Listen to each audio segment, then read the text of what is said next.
Hello viewers, if you're watching this channel for the first time, kindly subscribe to our YouTube channel. Also click the notification bell to get prompt news updates of our new posts and live streaming. Don't forget to follow us on Facebook, Twitter and Instagram at yorubakingdomtv.com.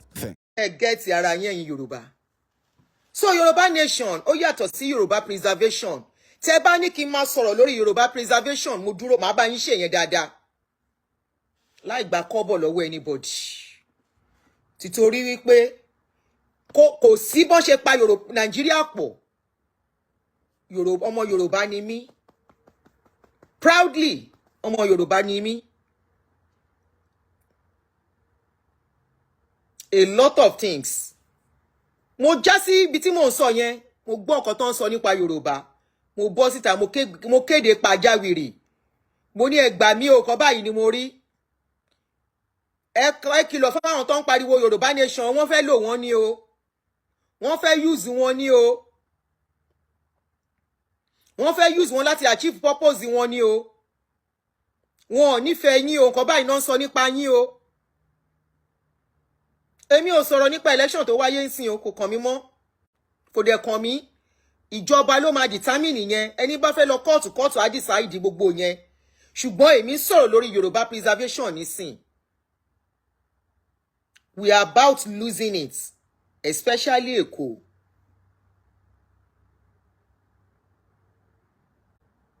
Nígbà tí ogun ṣẹlẹ̀ lọ́jọ́ sí, ẹ lọ wo paper 1970 tí Mobọ́lájí Johnson, mo gbé paper yẹn síta lánàá.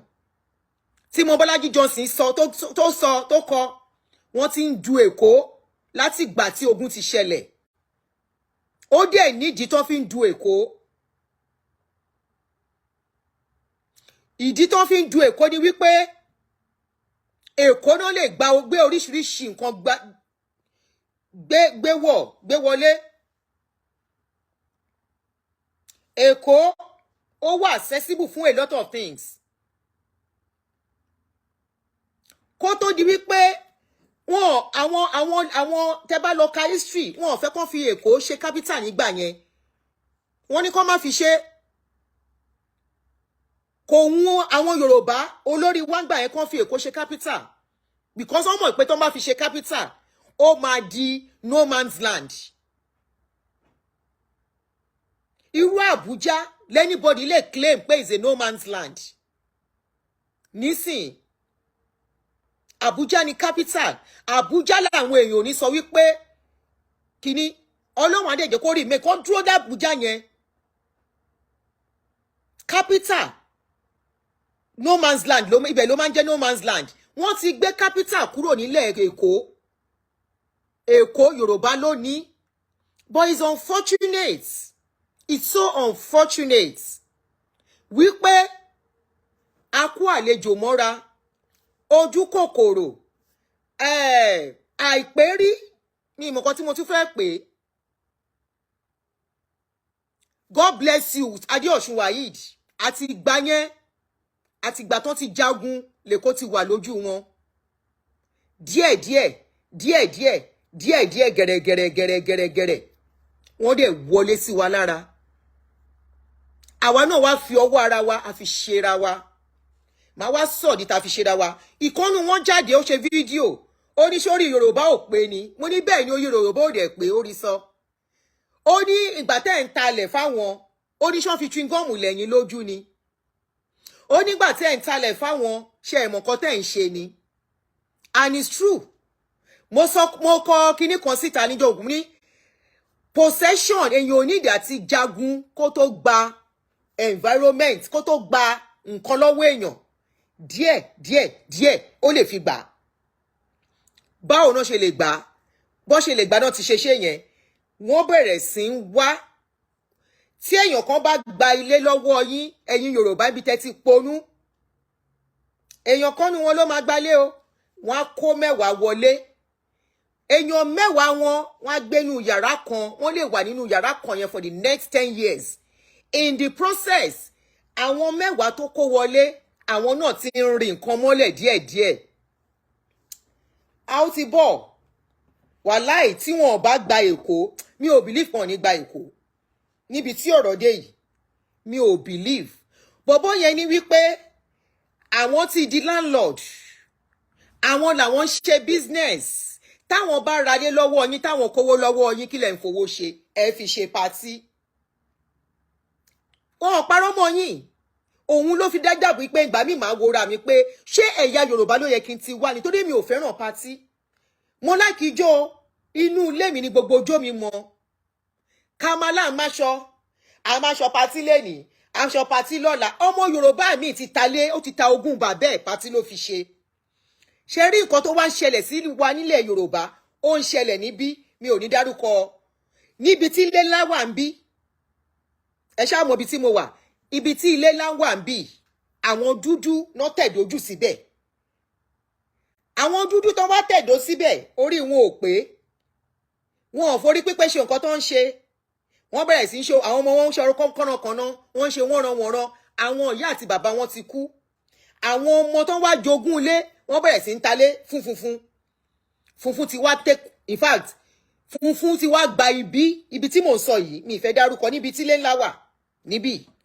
funfun ti wá ń gbabẹ̀ wọ́n wá ń pariwo wọ́n ń sunkún ìfà ó kù díẹ̀ báyìí wọ́n máa tó lé wọn tán wọ́n ti máa tó lé wọn tán ẹ rí àdúgbò tó yẹ pé dúdú ló pọ̀ síbẹ̀ tẹ́lẹ̀ funfun ti rà á tán ṣé funfun tó rà la fẹ́ blame ni àbáwọn ọmọ tó ponú tó ta ogún bàbá wọn tó lè ṣiṣẹ́ kan preserve ẹ̀ nílẹ̀ Yorùbá la ti máa rí ọmọkùnrin gbálélé tá máa gbélé bàbá ẹ̀ á fẹ́ yàwó sínú ilé yẹn á bímọ rẹpẹtẹ sínú ilé yẹn àwọn ọmọ tóun náà bá máa bí àtàwọn ẹ̀gbọ́n ẹ̀ nígbà tí gbogbo wọn bá máa dàgbà ogún ẹyọ kan yẹn náà wọ́n á bẹ̀rẹ̀ sí ń jà sí ńgbò báyà wọ́n bá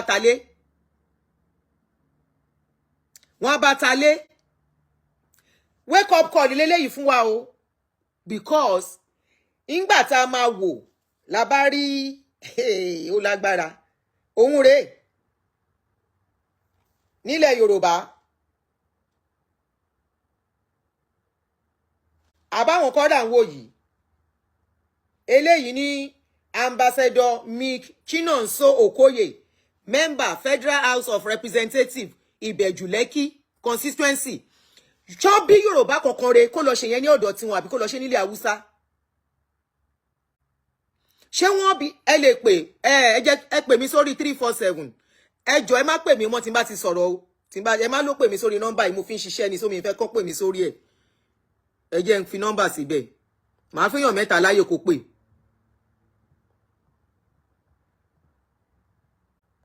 èmi dúró fún Yorùbá preservation o ẹni tí ò bá wá dúró fún Yorùbá preservation tó bá ń pariwo Yorùbá nation now àwọn gangan náà nífẹ̀ẹ́ lẹ̀ Yorùbá torí wọn àwọn gangan náà lọ darapọ̀ mọ́ àwọn pípù yìí ń sìn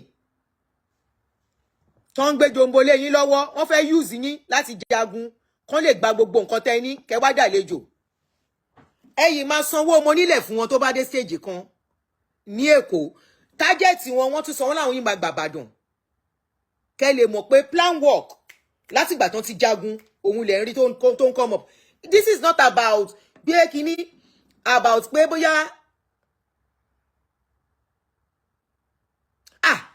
thank you Adéọ̀ṣun thank you but nǹkan tó ń sọ nìyẹn o fídíò yẹn orí fóònù yìí ló wà fóònù tí mo fi ń sọ̀rọ̀ yìí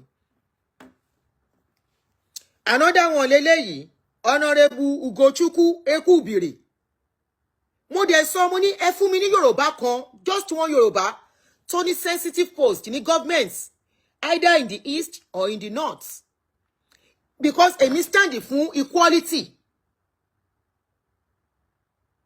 mo stand fún pé justice what is good for the geese is good for the gander because nǹkan tí mo gbọ́ wọ́n ní ọ̀dọ̀ wọn gan níbi tó ń gba ṣọ́ọ̀pù sí ó ní àwọn ibì kan wọn ní gbé fún Yorùbá ibi tó ju ọjà wà gangan ṣe rí òótọ́ ọ̀rọ̀ ní ká má sòun bàbá Tinubu kọ́ pẹ̀lẹ́ tó kó bá wa bẹ́ẹ̀ ni ẹ̀yin lọ́bà bàbá Tinubu ẹ lè má láìkì nǹkan tí mò ń sọ yìí bàbá Tinubu pẹ̀lẹ́ ni tó kó bá wa nílẹ̀ Yorùbá ẹ jẹ́ ń gbé kọ́lẹ̀ nìyí. Hello ma. Ẹ káàárọ̀. Yeah, ẹ káàárọ̀ àti àdùnní. Ẹ káàárọ̀. Ẹ káàárọ̀ mọ̀, ẹ kú ètò. Olùkọ́ àgbà ni. Mo mọ̀. Àwọn ọ̀rọ̀ tí ẹ ń sọ yẹn, ọ̀rọ̀ tó lágbára gan ni. Tí ẹ bá lè ṣe irú ètò yìí bí ẹ̀mẹ́ta mẹ́rin, bóyá ẹ lè ṣe àwọn èèyàn wa níyì o. Bí ìgbà kan pa làǹkàyè púpọ̀ nínú àwọn ọmọ Èkó rẹ̀ ni o. Ṣùgbọ́n ìjà yẹn ṣe ìjà Èkó nìkan. Ìjà gbogbo Yorùbá ni.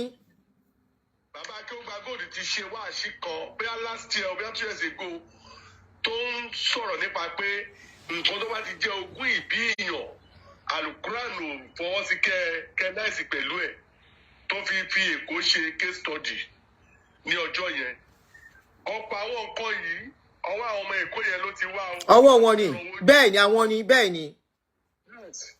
Because táwa ti rí gbogbo eléyìí ní ìsìn kì í ṣe ọdún bíi 10 kì í ṣe 20 years kò sí ọmọ Yorùbá kan tẹ máa rí tó máa gbàpò tí òṣèlú kan nílẹ̀ Ìgbò kò sí wọn ní cabinet ní Èkó yìí nìsín ayé Fáṣọlá ló ti fi ẹnìkan ọmọ Ìgbò síbi ọ̀rọ̀ housing estate ọ̀rọ̀ commissioner for bóyá ọ̀rọ̀ ilé kankan wọ́n ti lu àǹfààní yẹn fúnra wọn Ìgbò wọ́n máa dominate ni ẹni tó bá mọ̀ wọn ni ṣùgbọ́n tó bá ń bá yín ṣeré ẹ máa rò wọ́n fẹ́ràn yín ni ẹ dẹ̀ wọ́n bá ṣe mú gbogbo àwọn ọmọ wọn irú eléyìí tó náà fẹ́ jáde fún assembly fún gómìnà yẹn sìn bàbá ẹ̀ ní Yorùbá ìyá ẹ̀ ní Ìgbò ó tún fẹ́ Ìgbò ó fẹ́ gba ilẹ̀ Ìgbò fún Yorùbá ó fẹ́ gba ilẹ̀ Yorùbá fún àwọn ọmọ Ìgbò ni gbogbo jàkàjàkà tó ń ṣe lẹ́kọ̀ọ́ yẹn wọ́n lè ṣe láwọn ìlú míì ṣùgbọ́n mo ní mẹ́sẹ̀jì kan lọ́wọ́ tí bọ̀bọ́ yẹn kọ sórí Twitter tó ní àwọn máa gba Èkó àwọn dẹ̀ máa gba Ìbàdàn bẹ́ẹ̀ ni.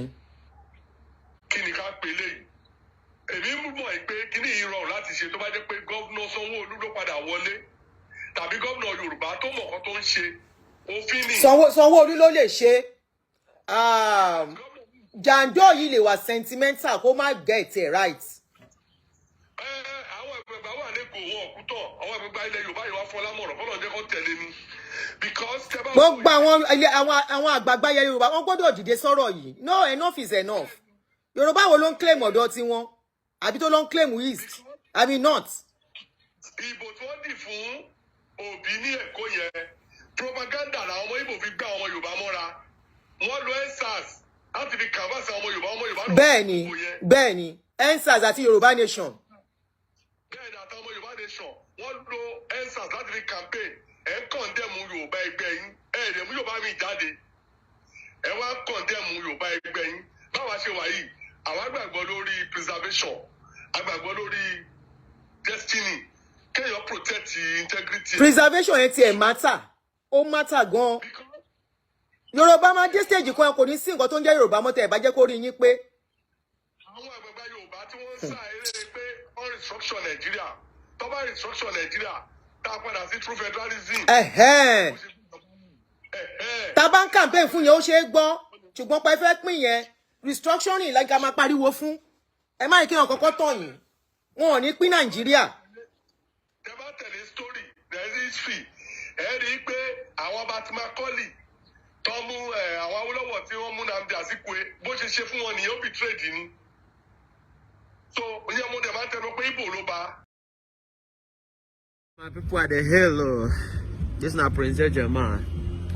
Today topic na area boys for Lagos. No matter I won't talk. I bet when I gather on myself together, when I hear me. Yeah? Because they say what for the cabrara. You know go hear that one, I'm speaking in tongue. When I say I won't start this matter, they hear me so. I want to tell on I say we Igbo and Yoruba don't get problem. Eh? Yoruba are very good people, they are accommodating. We and them no get problem. Okay? Me na IPOB member, make you know where they come from. Okay? And IPOB stand for Biafra. And Biafra or Biafra. Okay? We no send Nigeria. And we no be Nigeria. We can never be Nigeria. You understand me? Make I know our my level and our level before I begin talk. So make I know tick say Lagos too sweet us. Lagos no too sweet us. Nigeria no too sweet us. Okay? Because Nigeria na suffer head, na hair fire for us. They hear me so? We don't tire to the enter Sahara Desert, say we the fight for greener pasture. They enter all kind of Libya. Even Libya will fight war yesterday. Everybody run enter. Can you imagine? We don't want our life to be like that. You hear me so? I won't start by matter like this. Man, I know where they go. Come, area boy, man, I gather on ourselves. For east, for Biafra land. We'll get people where they call Aboro. Aboro. If you see them, you see devil. They hear me so? If you see them, you know say the one what they do, na gra gra. What they do for Lagos, na gra gra. They hear me so? I know son, I don't know waiting be Ooooooooo. I never no pray to see am. You hear no be no on them. Men I ask on a grandfather. They go tell on waiting be Ooooooooo. Okay? Men I no pray to see am. You hear me so? Igbo man come to Lagos with nylon bag. Yes, they come to Lagos with nylon bag. They don't come to Lagos with nothing. All these people is where they import container today. Many of them come to Lagos with tia trouser. I won't tell on because most of them we just come today. They do area boy, they do water. They just born on yesterday. Me, I don't live for Lagos for 30 years. So I know what they tell on. I don't live for Lagos for 30 years. You hear me so? When Yoruba people no get problem. Even after the war, we will come back. Many of us, our house still there. You understand me? To show say Yoruba people, they are good. They are good people. The people that they talk to, na Alamajari, you Alamajari, where they for street, where they call yourself area boy. Now you honor with the talk because I know be Lagos indigenous. Most of them are from Oyo State, Ibadan, different part of Western region. I take enter Lagos, they commit different kind of thing. And Turumbu they use honor.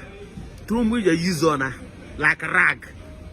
You hear me so? Now Turumbu be on a winch, now be wizard, now be on a monitoring demon, now be on a sensory demon. We hold on a destiny, we make on a life end for under bridge. They hear me so? Because the money where Turumbu signed to himself, 10 generation, 20 generation where they come. The money where gonna shop till he die with all in family. As they come out for office. The houses where he signed give himself for the land where the whole Lagos land, he don't sign and give himself. Cars so a body where they pay current governor and they pay gold ass. The two when he sign for himself, 20 generation never chop and finish. The money will go better on our life, we will give on a better hospital, we will give on a good road, we will give on a stable electricity, we will give on a good running water. When we say we go to buy pure water for streets, get a drink typhoid, enter belly. They hear me so? So no be Igbo people be on a problem because Igbo people enter Lagos with a long back. They hustle, so they rent your house, they pay you, the Yoruba person, they pay money for house. Now they rent warehouse, the Yoruba person, they pay the money for warehouse. Nothing, they buy land though, now Yoruba person, they pay the money. They build house, so now Yoruba person, then collect Ooooooooo, then collect Ooooooooo this and Ooooooooo that. No one where no one where be say then they take free or they chance person for Lagos, they collect. Go check nowhere where be say Igbo man dey business or land or anything where they do. Or they increase the house so Igbo man go see hustle, come pay. They increase shop or increase the warehouse, Igbo man go see hustle, come pay. So waiting be the problem. We're not gonna say Igbo. With all this again, I call it ourselves one Nigeria. The person know they free for your own country. You want to vote, you won't vote. One useless person will come say they must vote for this person. Then what is the essence of being in one country? If I don't have choice to decide what the kind of person when I like, when I won't vote for. What is the essence of being in one country? So that one a bondage. They hear me so? So with this warning, now warning they give to you guys because on I never hear waiting be Ooooooooo. Men are no pray to see. They hear me so men are no pray to see. Okay? na Trumbu na be on a problem and Fulani Janja wey be say all the money wey they steal for Nigeria is only to buy you during your election, buy you, buy your family, buy your destiny. That is only what they are doing. See, as Obi win election, they carry the presidency, then carry the power, give to Shetima, because Trumbu is like a dead man walking. He's very sick. Trumbu, he get in bed, in special bed there for London. He dey hear me so, he dementia, he need to remember anything. If you want talk one, he go talk two. Now so now he go be on a president for 8 years. You no go remember anything. Now Shetima go come dey say everything. Go come say he go come. Now the Shetima go come dey give on information. Talk say presidency on behalf of presidency, just like Tunde Diago they talk on behalf of Buhari that time. Now it's gonna happen. If you no make that know. Now Shetima go the rule on, and Shetima, who be Shetima? Shetima na is a Boko Haram sponsor. Àwọn yóò sì kọjá lórí kìnìún ẹgbọ̀rọ̀ kìnìún ìjọ ńlá yóò fẹsẹ̀ wá tẹ̀mọ́lẹ̀ tó gbólóhà ní ìfẹ̀rẹ̀ sí wa nítorí wọ́n ṣe gbà wọ́n lọ́wọ́ àgọ́ alẹ́kọ̀ọ́ olúwa ọ̀bọ̀ ọ̀la fún wa ẹ̀mí gígùn lọ́nà òfin tẹ̀wálé ọ̀.